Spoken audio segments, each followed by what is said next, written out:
चलो बच्चों, कैसे हैं आप लोग? शायद कम आ रही है। तो आप लोगों का एक बार पुनः स्वागत है हमारे ऑनलाइन प्लेटफॉर्म एग्जाम वाला विद योगिता मुखाती में। जैसा कि आप लोगों को पता है कि अभी नवोदय की सीरीज चल रही है। नवोदय पर हमने बहुत सारे टॉपिक अभी क्लियर कर लिए हैं। उन टॉपिक को लेकर आज हम एमसीक्यू सॉल्व करेंगे। नवोदय का जो पहला टॉपिक है नेचर के बारे में। नेचर में जैसे परिवहन, नदियाँ, पहाड़, पर्वत, हाँ, आपदाएं, सब उसके अंदर है। आपदाएं तक का जो टॉपिक है वो हम लोग पढ़ चुके हैं। इसीलिए हमने सोचा कि आज क्यों ना एमसीक्यू करवाए जाए। ठीक है, आज हम करने जा रहे हैं वो एमसीक्यू है। 50 टीवीएस नहीं है, टीवीएस है, टीवीएस है। 50 प्लस ईवीएस आज क्वेश्चन हम सॉल्व करने जा रहे हैं। ठीक है, चलिए हम शुरुआत करते हैं सबसे पहले क्वेश्चन पर। ये मैं पढ़ा चुकी थी आपको डीपली, टेंशन ना लें। जो नवोदय का पेपर आएगा, मतलब जो पेपर रहेगा, जो भाग रहेगा, वहां से 20 क्वेश्चन आएंगे, 25 नंबर के। 15 क्वेश्चन डायरेक्टली आपको दिए हुए होंगे। 5 क्वेश्चन के लिए आपको एक पैराग्राफ दिया होगा, उससे आपको सॉल्व करना है। तो पहला क्वेश्चन है, पहला क्वेश्चन अगर आप देखते हैं, पृथ्वी के अचानक हिलने की घटना क्या कहलाती है? पृथ्वी अचानक से हिलेगी तो क्या होगा? बाढ़ आएगी, भूकंप आएगा, सूखा होगा या चक्रवात? भूकंप, है ना? भूकंप आएगा। पृथ्वी की जो हिलने की प्रक्रिया है उसे अर्थक्वेक कहा जाता है, भूकंप कहा जाता है। चलिए, ये बहुत इंपॉर्टेंट क्वेश्चन है। एक ये वाला और अभी एक और आएगा जिसके आने की पूरी पूरी संभावना है। क्वेश्चन है, भूकंप की तीव्रता किस स्केल से मापी जाती है? हर चीज, हर चीज का एक मेजरमेंट होता है ना? सिलाई का, हम दूध लेने जाते हैं, कितना लीटर चाहिए, उस तरीके से भूकंप कितना विनाशक होगा, कितने तीव्र तरीके से आया, इसको हम किससे मापते हैं? रिक्टर स्केल से, है ना? रिएक्टर बोलते हैं इसको, रिएक्टर स्केल। ठीक है, चलिए। समुद्र में उठने वाली विशाल लहरों को क्या कहा जाता है? समुद्र में जो उठती है लहरें, विशाल लहरें, उसे सुनामी कहा जाता है। और ये जो सुनामी शब्द है, ये जापानी भाषा का शब्द है। ठीक है, तो इस तरीके से क्वेश्चन आ सकते हैं। सुनामी मुख्य रूप से किस कारण उत्पन्न होता है? समुद्र के अंदर भूकंप, गर्मी या ओलावृष्टि? ये समुद्र के अंदर भूकंप, यहाँ पर क्या है, ऑफलाइन बच्चे भी बैठे हैं, वो भी जवाब देते हैं। समुद्र के अंदर भूकंप एकदम सही ऑप्शन। लंबे समय तक वर्षा ना होने पर क्या पड़ता है? क्या बाढ़ आती है? जब वर्षा ही नहीं हो रही तो बाढ़ तो आने से रही। क्या सूखा पड़ता है, सुनामी या भूकंप? तो लंबे समय तक अगर वर्षा ना हो, क्या हो जाता है? सूखा पड़ जाता है। आगे चलते हैं हम। अत्यधिक वर्षा के कारण कौन सी आपदा आ सकती है? तो अत्यधिक वर्षा के कारण, अगर वर्षा ज्यादा होगी तो क्या होगा? ज्यादा होगी वर्षा तो क्या होगा? बाढ़ आएगी, है ना? बाढ़ आ जाती है। पहाड़ों पर मिट्टी और चट्टानों के खिसकने को क्या कहते हैं? इंपॉर्टेंट क्वेश्चन है, आ सकता है। क्या इसको हम भूस्खलन कहते हैं, चक्रवात, सुनामी या सूखा? भूस्खलन, है ना, क्योंकि खसक रही है अपनी जगह से, क्या होगा? भूस्खलन। बहुत तेज गति से घूमती हुई हवाओं वाले तूफान को हम क्या कहते हैं? देखो, आपको पता है, अगर आपको नहीं पता है कि क्या कहते हैं, तो आपको भूकंप तो पता ही है कि भूकंप क्या होता है, पृथ्वी का हिलना। सूखा क्या होता है? पानी नहीं पड़ा, सूखा पड़ जाता है। उसके बाद बाढ़, अत्यधिक वर्षा से तो बचा है क्या? चक्रवात, साइक्लोन, है ना। बहुत तेज गति से घूमती हुई हवा वाले तूफान को हम तूफान कहते हैं, है ना। घर में हम कभी कभी बोलते हैं ना, ऐसी हवा चली कि तूफान आ गया, तो इसे हम क्या कहते हैं? तूफान कहते हैं। देखो, मुझको थोड़ा प्रॉब्लम है, गले में प्रॉब्लम है, फिर भी मैं क्लास ले रही हूँ। आप इस क्लास का आनंद लें। अधिक से अधिक जो आपका फ्रेंड सर्कल है, उसे इस वीडियो को सेंड कीजिए। जंगल में लगने वाली आग को क्या कहा जाता है? जब जंगल में आग लग जाए, उसे हम क्या कहेंगे?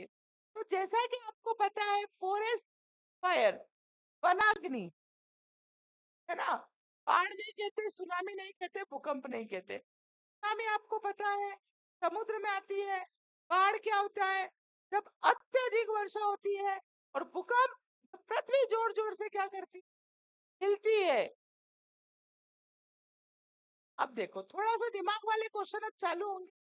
बिजली गिरने के समय किसके नीचे खड़ा होना खतरनाक है? मान लो बिजली कड़क कड़क बजती है जब बारिश के मौसम में, किसके नीचे खड़ा होना खतरनाक है? बताओ। पेड़ के नीचे। कहा भी जाता है कि बारिश में पेड़ के नीचे खड़ा नहीं होना चाहिए। मतलब कि अगर बिजली जोर जोर से चमके या जोर जोर से बजे, आवाज आए, तो हमें पेड़ के नीचे खड़ा होना खतरनाक साबित हो सकता है। चलिए, बाढ़ के समय हमें कहाँ जाना चाहिए? Where should we go in times of flooding? निचले स्थान पर, नदी के किनारे, ऊंचे और सुरक्षित स्थान पर, या पानी में? देखो, बाढ़ आती है भूस्थल पर, मैदानों में, और पानी भराता है जहाँ पर अपना घर होता है। तो हो सकता है अगर बहुत ज्यादा पानी हो तो घरों में भी पानी भरा जाए, तो हमें कहाँ जाना चाहिए? ऊंचे और सुरक्षित स्थान पर। भूकंप के समय घर के अंदर होने पर क्या करना चाहिए? अगर भूकंप आ गया और हम घर के अंदर हैं, तो हमें क्या करना चाहिए? What to what to do if you are indoors at the time of an earthquake? खिड़की के पास खड़े होके देखना चाहिए, मजबूत मेज के नीचे छिपना चाहिए, लिफ्ट का प्रयोग करना चाहिए, या छत पर जाना चाहिए? क्या करना चाहिए? छिप जाना चाहिए, मजबूत मेज के। निम्न में से कौन सी प्राकृतिक आपदा है? बहुत अच्छा क्वेश्चन है और एग्जाम में आ भी सकता है। निम्न में से कौन सी प्राकृतिक आपदा है? भूकंप, यातायात, चोरी या प्रदूषण? भूकंप, क्योंकि भूकंप क्या होता है? भगवान, मतलब प्राकृतिक मतलब ऊपर से आता है। भगवान जी तो नहीं पहुंचाते, कि भगवान जी तो चाहते ही नहीं कि कुछ भी बुरा हो हमारे साथ। लेकिन हाँ, ये प्राकृतिक है, नेचुरल है, ठीक है। तब प्राकृतिक आपदा है, क्योंकि यातायात हम खुद अपनी मर्जी से करते हैं, चोरी भी हम करते हैं, प्रदूषण भी हम करते हैं। हम क्या है? प्राकृतिक आपदा है।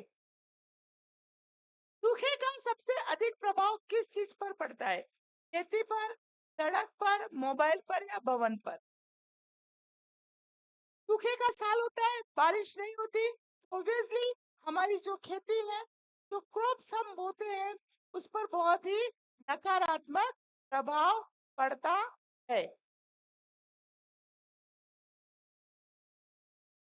चक्रवात के दौरान सबसे सुरक्षित स्थान कौन सा है? चक्रवात के दौरान सबसे सुरक्षित स्थान कौन सा है? खुले मैदानों में, चक्रवात आ गया, समुद्र के किनारे, मजबूत भवन के अंदर, या पेड़ के नीचे? जब भी चक्रवात आए, तो हमें कहाँ पर सुरक्षित स्थान है? जो भी मजबूत भवन है उसके अंदर। भूकंप के समय किसका प्रयोग नहीं करना चाहिए?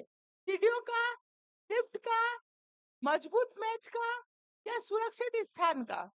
भूकंप के समय लिफ्ट का यूज नहीं करना चाहिए। बाढ़ किस कारण से आ सकती है? अत्यधिक वर्षा, वर्षा की कमी, ठंड से, या धूप से? तो अत्यधिक वर्षा से बाढ़ आ सकती है। प्राकृतिक आपदा के समय हमें कैसा व्यवहार करना चाहिए? प्राकृतिक आपदा, मान लीजिए भूकंप आ गया, सुनामी आ गई, तूफान आ गया, चक्रवात आ गया, इटीसी सब क्या है? ये प्राकृतिक आपदा है। तो जब भगवान ना करे ऐसी कोई आपदा आए, लेकिन फिर भी अगर आ जाए तो हमें कैसा व्यवहार करना चाहिए? घबराना चाहिए और बापरे बापरे ऐसा करना चाहिए, या अफवाह फैलानी चाहिए? शांत रहकर सुरक्षा नियमों का पालन करना चाहिए, या भीड़ में भागना चाहिए? शांत रहकर सुरक्षा नियमों का पालन करना चाहिए, है ना? घबराने से क्या होगा? घबराएंगे तो और काम बिगड़ेगा। अफवाह फैलाएंगे उससे क्या होगा? भीड़ में भागेंगे तो और धक्कम धुक्की में नहीं मरते होंगे तो मर जाएंगे। तो हमें क्या करना चाहिए? शांत रहकर सुरक्षा नियमों का पालन करना चाहिए। भूस्खलन की संभावना किस क्षेत्र में अधिक होती है? भूस्खलन की संभावना किस क्षेत्र में अधिक होती है? पहाड़ी क्षेत्र में, रेगिस्तान में, समुद्र के बीच, या मैदान में? पहाड़ी क्षेत्रों में भूस्खलन की समस्या सर्वाधिक होती है। आपदा से बचने के लिए महत्वपूर्ण क्या है? आपदा से बचने के लिए किसी तरह की आपदा हमारे ऊपर ना आए, इससे बचने के लिए सबसे महत्वपूर्ण क्या है? कि हम लापरवाही करें, या पूर्व तैयारी करें, अफवाह करें, या डर? पूर्व तैयारी। हमको लग रहा है कि इस साल गेहूं कम पक सकते हैं, मान लीजिए ऐसा, तो हम क्या करेंगे? एक्स्ट्रा में गेहूं रखेंगे। ये होती है पूर्व तैयारी। घरों में हमें पता है, हालांकि आपदा का उदाहरण नहीं है जो देने जा रही हूँ, समझा रही हूँ। हमें पता है कि कल नल नहीं आएंगे तो हम क्या करेंगे? जितने भी बर्तन हमारे आए उसको हम फुल फिल कर लेंगे। तो आपदा से बचने के लिए सबसे महत्वपूर्ण ये कि हम पूर्व तैयारी करें। पड़ोसी देश में कुछ हो रहा है तो हो सकता है वो आपदा फैलते फैलते हम तक आए, तो हम पहले से ही पूर्व प्रिपरेशन, प्री प्रिपरेशन कर ले में।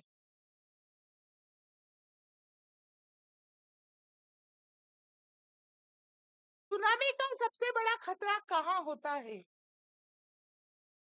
अब इस तरीके का क्वेश्चन आए तो सबसे पहले तो ये देखो कि सुनामी आती कहाँ है। सुनामी का खतरा सबसे अधिक क्या कहाँ होता है? समुद्र के किनारे, रेगिस्तान में, पहाड़ में, या जंगल में? कहाँ होता है? समुद्र के किनारे। चक्रवात की चेतावनी मिलने पर क्या करना चाहिए? समुद्र तट पर जाना चाहिए, खुले मैदान में रहना चाहिए, सुरक्षित स्थान पर चले जाना चाहिए, या पेड़ के नीचे बैठ जाना चाहिए? तो मेरे प्यारे बच्चे ऑफलाइन वाले कह रहे हैं कि सुरक्षित स्थान पर चले जाना चाहिए। सूखे की समय सबसे बड़ी समस्या क्या होती है? क्या पानी की कमी होती है, या बर्फबारी, या अत्यधिक वर्षा, या समुद्री लहरें? क्या होगा? सूखा। सूखा किस वजह से होगा? पानी की कमी के कारण। बाढ़ के समय किस पानी को पीने से बचना चाहिए? साफ और उबला, दूषित बाढ़ का पानी, पैक किया हुआ पानी, या फिल्टर किया हुआ पानी? किस पानी को से बचना है, मतलब नहीं पीना है, तो कौन सा पानी? सवाल को भी समझो आप लोग। कौन सा पानी नहीं पीना चाहिए हमको? दूषित और बाढ़ का पानी। भूस्खलन का मुख्य कारण हो सकता है भारी वर्षा, साफ आसमान, कम तापमान, या हल्की हवा? इनमें से जो ऑप्शन है जिससे भूस्खलन का कारण बन सकता है वो है भारी वर्षा।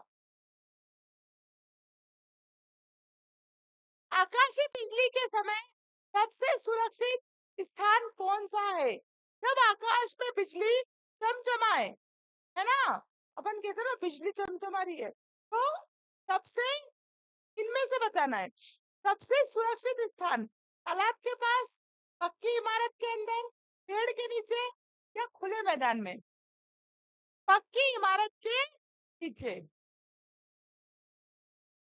देखिए मैंने सारे क्वेश्चन को कवर करने की कोशिश की है, आप लोग भी शिद्दत से पढ़े, दिमाग यही रखे। मैं बार बार कहती हूँ कि अगर आप डेली अगर क्लासेस अटेंड कर लेंगे तो आपका नवोदय का काम हो जाएगा। वन अग्नि को फैलाने में कौन सी चीज मदद कर सकती है? तेज हवा, बारिश, बर्फ या पानी? मान लो किसी वन में अग्नि लग गई, मतलब आग लग गई, तो वो कैसे एक दूसरे के पास जल्दी से पहुंच जाएगी? जब तेज हवाएं चलेगी तभी तो आग क्या होगी, आगे बढ़ती जाएगी। तेज हवा इसका सही ऑप्शन होगा। बाढ़ के समय बिजली के खंभों से दूर क्यों रहना चाहिए? वे बहुत ऊंचे होते हैं, बिजली का करंट लग सकता है, वे भारी होते हैं या वे पानी रोकते हैं? तो आप लोग ऑप्शन देख के समझ गए होंगे कि बिजली का करंट लग सकता है। आपदा के समय किससे सहायता लेनी चाहिए? बचाव दल से, अफवाह फैलाने वालों से, अनजान लोगों से या किसी से नहीं? बचाओ, रेस्क्यू टीम आती है ना, देखते हैं अपन, वो बच्चा नदी में चला जाता है तो रेस्क्यू करने वाले आते हैं, रेस्क्यू टीम। मतलब बचाव दल से हमें क्या करनी चाहिए? मदद लेनी चाहिए। भूकंप के कारण समुद्र में बड़ी लहरें उठने पर क्या बन जाता है? सूखा, सुनामी, ओलावृष्टि? सुनामी।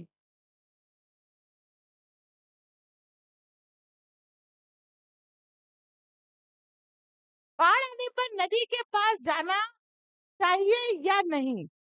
बाढ़ आ गई,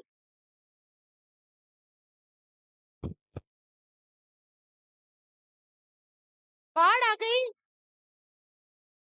तो नदी के पास जाना चाहिए या नहीं? एक सेकेंड।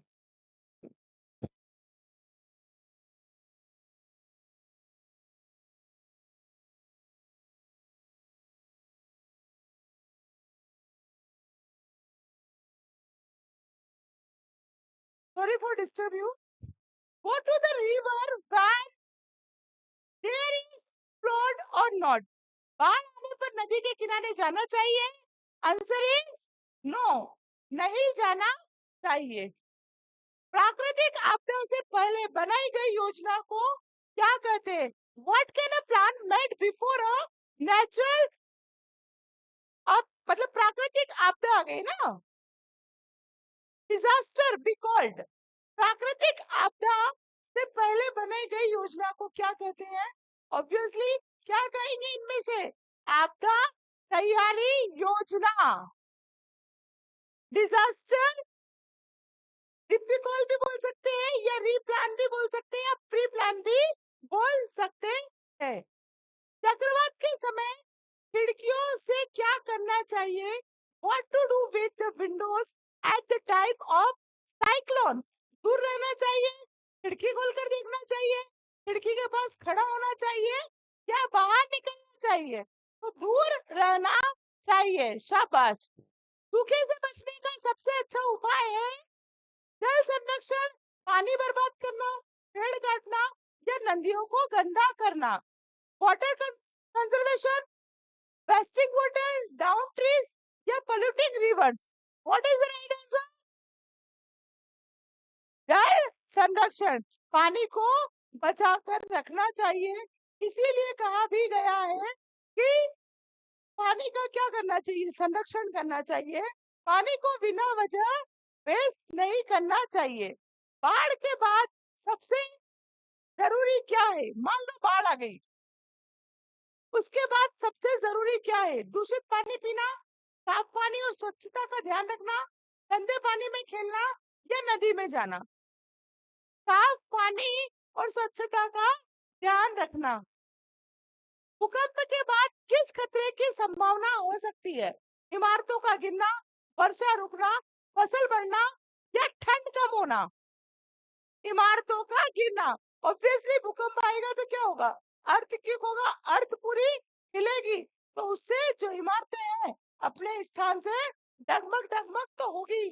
प्राकृतिक आपदाओं की जानकारी देने के लिए किसका उपयोग किया जाता है? चेतावनी संकेत, अफवाह, खेल या कहानी? चेतावनी संकेत। मैं आपको बताती हूँ, किसी हम डेंजर जोन में जाते हैं तो एक ऐसा खोपड़ी सी रहती है और ऐसा क्रॉस का निशान रहता है, देखा ना? तो वो चेतावनी का संकेत है कि यहाँ खतरा है भैया। तो ऐसे चेतावनी संकेत दिए जाते हैं। नाउ द नेक्स्ट क्वेश्चन, पेड़ पौधे लगाने से किस आपदा के प्रभाव को कम करने में मदद मिलती है? अगर आप अधिक से अधिक पेड़ पौधे लगाएंगे तो किस किस आपदा को कम कर सकेंगे? तो वो है आपका भूस्खलन, क्योंकि जो जड़ें होती है पेड़ों की वो मिट्टियों को बांध के रखती है ना? तो उससे क्या होगा? जो जमीन है वो खसकेगी नहीं, तो भूस्खलन को आप रोक सकते हैं। तेज बारिश के कारण पहाड़ की मिट्टी खिसकने की घटना क्या है? अभी पढ़ा हमने, भूस्खलन। आपदा के समय क्या हमें अफवाह, रूमर्स पर विश्वास करना चाहिए? नहीं करना चाहिए, है ना? कोई कुछ भी बोले, हमें रूमर्स पर विश्वास नहीं करना चाहिए। बाढ़ के समय भोजन को किससे बचाकर रखना चाहिए? दूषित पानी से, साफ जगह से, धूप से या हवा से? अच्छा, बार बार दूषित पानी क्यों हो रहा है? क्योंकि बाढ़ आएगी तो ऑब्वियसली क्या होगा?